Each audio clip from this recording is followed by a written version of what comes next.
नाम धीरज साहू का आ रहा है अखबार के माध्यम से। वास्तविकता क्या है अभी हम लोग कोई नहीं जानते हैं। सही तो तब होगा जब जिस दिन रेड खत्म हो जाएगा, ऑफिशियल रिपोर्ट आ जाएगा कि कितना पैसा सीज हुआ, कितना ज्वेलरी सीज हुआ, कितना कागज सीज हुआ। कोई भी केस में ये असेसमेंट होता है, असेसमेंट में जो पेनल्टी लगेगा वो देनदारी होगा इनको। नमस्कार, आप देख रहे हैं विमर्श न्यूज। मैं हूं आकाश आपके साथ। धीरज साहू सांसद हैं कांग्रेस के। 2010 में ये मनोनीत किए गए थे, राज्यसभा में गए थे और अभी 2018 से लेकर 2024 तक इनका कार्यकाल भी चलने वाला है। तो इसी के लिए हम अभी संजय विद्रोही सर के पास आए हैं। जाने माने वकील हैं और रांची डिस्ट्रिक्ट बार काउंसिल के प्रेजेंट सेक्रेटरी हैं और ये समाज सेवक भी हैं। और जितने भी यंग वकील या फिर नए मनोनीत वकील आते हैं बार काउंसिल या डिस्ट्रिक्ट कोर्ट में या फिर हाई कोर्ट में भी, तो उनको प्रोत्साहन देने का काम करते हैं। तो सर, आपका बहुत बहुत स्वागत है हमारे विमर्श न्यूज चैनल में। जोहार। सर, हमारा यह सवाल है कि धीरज साहू जी, तो इनके बारे में कहा जा रहा है कि ये शराब के व्यापारी हैं, कच्चे शराब के, जिनका मध्य प्रदेश में, छत्तीसगढ़ में, उड़ीसा में, रांची में, कुछ हद तक बिहार में भी कच्चे शराब का व्यापार चलता है। और इनके संजय इंफ्रा नाम से रियल एस्टेट का काम करते हैं और इनकी बॉटलिंग प्लांट की भी यूनिट है।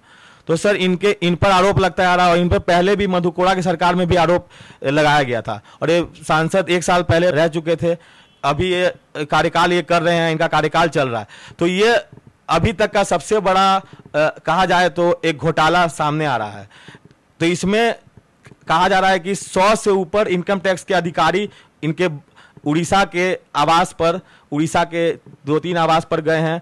बंगाल में भी इनके कुछ ठिकाने हैं, झारखंड में भी। तो वहां जा करके छानबीन कर रहे हैं और करीब 100 से अधिक और 40 मशीनें हैं और वहाँ करीब सारी मशीनें खराब भी, कुछ मशीनें खराब भी हो जा रही हैं और तब भी जांच, कुछ नई मशीनें मंगाई जा रही हैं दिल्ली से।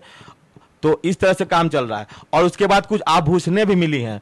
कल अभी 8वां दिन चल रहा है और इसमें देखा जा रहा है कि 40 सोने के बिस्कुट और कुछ ज्वेलरीज, हीरे के भी आभूषण मिले हैं। आप एक वकील हैं, तो आप लॉ के डेजिग्नेशन से बताइए सर, इसमें क्या प्रोसीडिंग बनती है सर, अगर 351 करोड़ का मामला है सर? देखिए, जो अखबार के माध्यम से जो समाचार प्राप्त हो रहा है, चाहे मीडिया के माध्यम से जो समाचार प्राप्त हो रहा है, हम लोग को वही समाचार मिलता है। और वास्तविकता क्या है, कितना पैसा, चाहे क्या आर्टिकल पकड़ा रहा है, चाहे सीज किया जा रहा है, ये जब तक रेड खत्म नहीं होगा और पब्लिसिटी में नहीं आएगा तब तक हम लोग नहीं बतला सकते हैं इसको।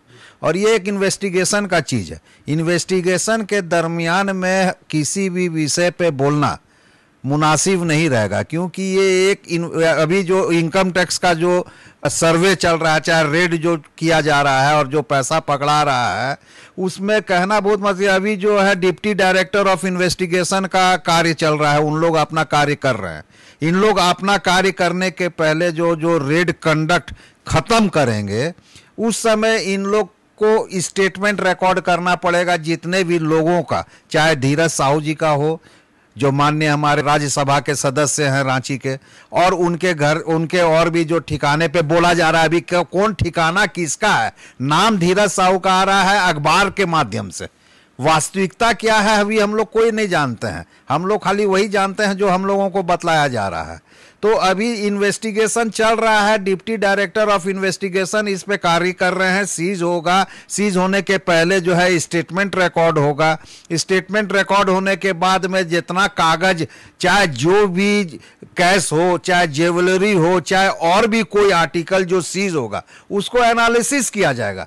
एनालिसिस करने के बाद में रिपोर्ट बनेगा। रिपोर्ट बनने के बाद में फिर वो जो है इनके हायर अथॉरिटी जो है उनके पास में जाएगा। उनके गाइडलाइन पे अगर आगे की कार्रवाई करनी होगी तो आगे की कार्रवाई की जाएगी। अगर सब कार्रवाई करने के बाद में जो है असेसमेंट का जो बात आता है, ये अपना बतलाएंगे धीरज साहू जी, चाहे और जिनके पास से आ रहा है। नाम धीरज साहू जी का आ रहा है, लेकिन ऐसा नहीं लगता है कि पूरा सब बिजनेस जो है वो धीरज साहू जी का भी होगा। इनका बहुत बड़ा परिवार है। परिवार का जो है सभी सदस्य जो है अलग अलग काम करते हैं।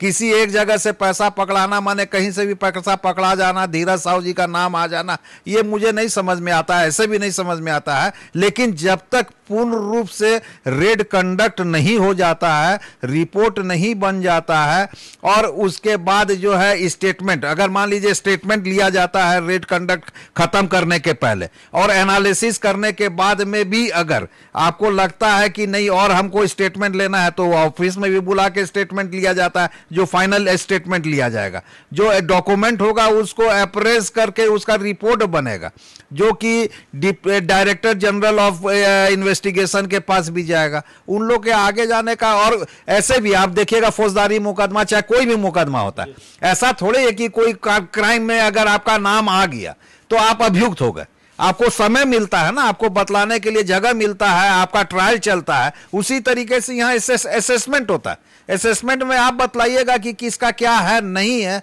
उसके बाद फिर आगे की बात होगी। और अगर इलीगल होगा तो उसमें जो पेनल्टी होता है वो पेनल्टी लगने का काम होगा, अगर लीगलाइज होगा तो छोड़ने का काम होगा। सर इसमें लेकिन एक पुख्ता जानकारी तो मिली है ना सर कि 351 करोड़ स्टेट बैंक में इनकम टैक्स ने उड़ीसा में जमा किया है, तो इस पर तो सवाल नहीं कर सकते ना?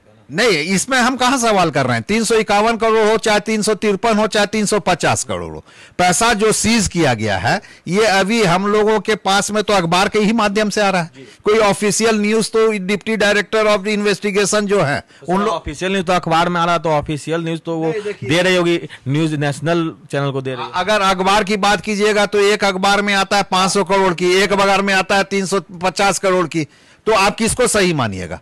सही तो तब होगा जब जिस दिन रेड खत्म हो जाएगा, ऑफिशियल रिपोर्ट आ जाएगा कि कितना पैसा सीज हुआ, कितना ज्वेलरी सीज हुआ, कितना कागज सीज हुआ, और सबको एनालिसिस किया जाएगा। और जिसके पास से भी अगर सीज किया गया है तो वो बतलाएंगे ना कि वो पैसा कहां से आया, कैसे आया, नहीं आया। सर एक और सवाल इसमें उठता है कि जैसे कि आप ये जो धीरज साहू जी पर अगर आरोप है, मान लीजिए आरोप अभी तक तो माना जा रहा है कि सिद्ध हो चुका है, आगे क्या होगा इस पर देखा जाएगा, ये तो आप मानते होंगे? नहीं, मैं सीध आप जो ये बात बोले कि सीध हो गया है, नहीं मतलब अभी तक ये आरोप तो एट मतलब स्टैंड बाय पे है या फिर नहीं। देखिए, आरोप तब तक सिद्ध नहीं हो सकता है जब तक कि वो इन्वेस्टिगेशन खत्म होने के बाद में उसकी बातों को नहीं सुना जाए। जस्टिस माने जो है वो आप तब तक नहीं कर सकते हैं, किसी को अभियुक्त नहीं बना सकते हैं कि आप ये बात आपके पास से मिला इसलिए आप अभियुक्त हो गए। मैं इस बात में से सहमत नहीं हूं, क्योंकि कोई भी मुकदमा होता है तो दोनों पक्ष को सुनने के बाद में बचाव पक्ष को भी बोलने का मौका मिलता है। बचाव पक्ष को मौका नहीं मिलेगा, उसको बतलाने का मौका नहीं मिलेगा, तो आप कैसे बतला सकते हैं इस बात को? ठीक है सर, ये तो रही इस केस की जानकारी। दूसरी बात इसी केस में से निकल के आती है सर कि धीरज साहू जी अगर इसमें अभियुक्त होते हैं तो जो 351 करोड़ पकड़े गए, आगे भी जो अभी इनके रांची वाले रेडियम रोड वाले बड़े आवास पर, जो कि बहुत ही मशहूर आवास है, बहुत पॉश इलाके में है, तो वहाँ पे अगर अभी कल से जांच शुरू हुई, रात में लाइट ऑफ करके ऐसे जांच की जा रही है, ऐसा कहा जा रहा है, न्यूज़ में भी आया गया है। तो अगर आगे भी जांच होता है तो इसमें आप बोला जा रहा है कि जमीनों के नीचे खंगाल के जीपीएस से देखा जा रहा है, ठीक है ना सर? तो इसमें क्या एक्ट बनता है कि जैसे कि आप तो टैक्स की चोरी का तो आपका नियम है, लेकिन आभूषण में क्या दोनों के बारे में आप बताइए सर, आभूषण का के केस में क्या टैक्स का नियम है इसमें भी? देखिए, आभूषण में भी है कि कितना आभूषण हम रख सकते हैं, लेकिन क्या है कि जब तक अभी ये बात आप जो बोले ये भी अखबार के ही माध्यम से मालूम हो रहा है कि उनके जो रेजिडेंस है रेडियम रोड में, वहाँ पे भी जो है इन्वेस्टिगेशन का काम चल रहा है, मशीन लगा के जीपीएस के माध्यम से चाहे जो है वो जमीन के नीचे भी देखने का काम हो रहा है। ये सब हम लोग सुनी सुनाई बात और पढ़े अखबार के माध्यम से पढ़ते हैं, उसी को जानकारी मिलता है। अभी तक उसमें कहीं पे भी ये बात नहीं आया, अखबार में भी नहीं आया है कि कहीं पे मिला है कुछ, माने जमीन के नीचे इन लोगों को कुछ मिला। मिलेगा नहीं मिलेगा वो बाद की चीज है, लेकिन जो भी आर्टिकल मिलेगा इनके माने ये कहीं से भी, तो जब जहां से आर्टिकल मिल रहा है उसको भी मौका मिलेगा अपनी बातों को रखने का। वो जब पूरा बात रखा जाएगा, सब चीज होगा, तो इसका एक प्रोसीड्यूर है, वो प्रोसीड्यूर फॉलो होगा। फॉलो होने के बाद में अगर वो माने कैश हो, आर्टिकल हो, या गहना हो, कागज हो, प्रॉपर्टी हो, चाहे जो भी चीज है वो बतलाएंगे कि उसका, और अगर एनालिसिस करने के बाद ये आता है कि इलीगल है तो उसमें जो पेनल्टी लगता है वो पेनल्टी लगने का काम होगा। तो पेनल्टी का कुछ स्लैब आप जानकारी दे सकते हैं? पेनल्टी में क्या है कि जितना पैसा का है, मैं समझता हूं कि आज के डेट में जो इनकम टैक्स का जो प्रोविजन है, जो मेरा जहां तक अपना है, वो 150% तक में चला जाता है। 150। और आभूषण के लिए क्या है? वो सब कोई तो प्रॉपर्टी का वैल्यू लगेगा, उसी पे जाएगा सब कुछ। और आप प्रॉपर्टी का ये भी तो नियम है सर कि प्रॉपर्टी भी आप कैश से नहीं खरीद सकते, तो टैक्स तो आपको दिखाना होगा। प्रॉपर्टी आप तो टैक्स से खरीद सकते हैं कि नहीं सकते हैं, ये तो अब जो इन्वेस्टिगेशन होगा उस पर जो आएगा उसी पे जाएगा सब। अगला सवाल मेरा ये है सर कि अभी आईटी ने अपना क्लोजिंग दे दिया इस पर, जैसे कि अभी तक, और अब ईडी जांच कर रही है। ईडी भी जांच करके दिल्ली टीम चली गई है। आगे भी अभी इस घर पे आवास पे जांच हो रही है, जैसा कि अभी समाचार में ही आ रहा है। उसी पे चलेंगे ना सर, जैसे हम लोग समाचार पे ही चलते हैं।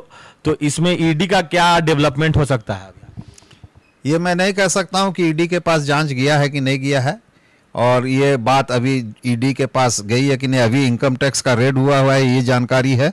इनकम टैक्स के द्वारा जो सीज किया जा रहा है, और सीज करने के बाद में ये जरूर इनको एक तो चांस मिलेगा, नेचुरल जस्टिस के तहत में इनको भी सुना जाएगा, इनकी भी बात को रखा जाएगा, और उसके बाद ही कुछ होगा। अब आगे ईडी क्या कर रहा है ये मुझे कोई जानकारी नहीं है।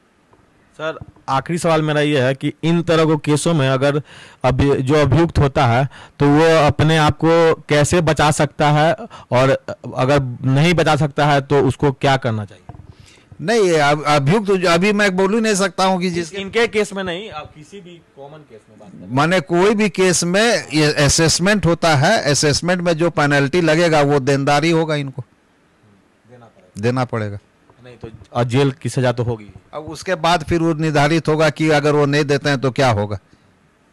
और जो जमीन वमीन जितने भी हैं वो सब तो जब्त होगी। जमीन मिलेगा तब ना, माने जमीन अगर वो वैध खरीदा हुआ होगा, इनकम टैक्स में दिखाया होगा, शो किया हुआ होगा, बेनामी नहीं होगा तो कुछ नहीं होगा। अगर बेनामी होगा तो गवर्नमेंट उसको जब्त कर सकती है।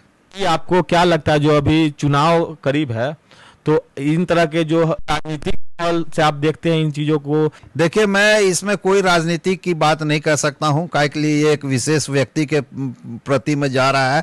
जो भी न्यूज आ रहा है वो धीरज जी के लिए आ रहा है। धीरज जी किस पार्टी से रिलेट करते हैं, चाहे अभी किस पार्टी की सरकार है, इसमें मैं कुछ भी बोलना नहीं चाहूंगा, काहे के लिए इसमें मेरा ना कोई हस्तक्षेप है और ना मुझे इसकी कोई जानकारी है। तब तक के लिए विदा लेते हैं। अगर आप हमारे चैनल को YouTube पे देख रहे हैं तो सब्सक्राइब करें, लाइक करें, फेसबुक पे देख रहे हैं तो फॉलो करें। धन्यवाद।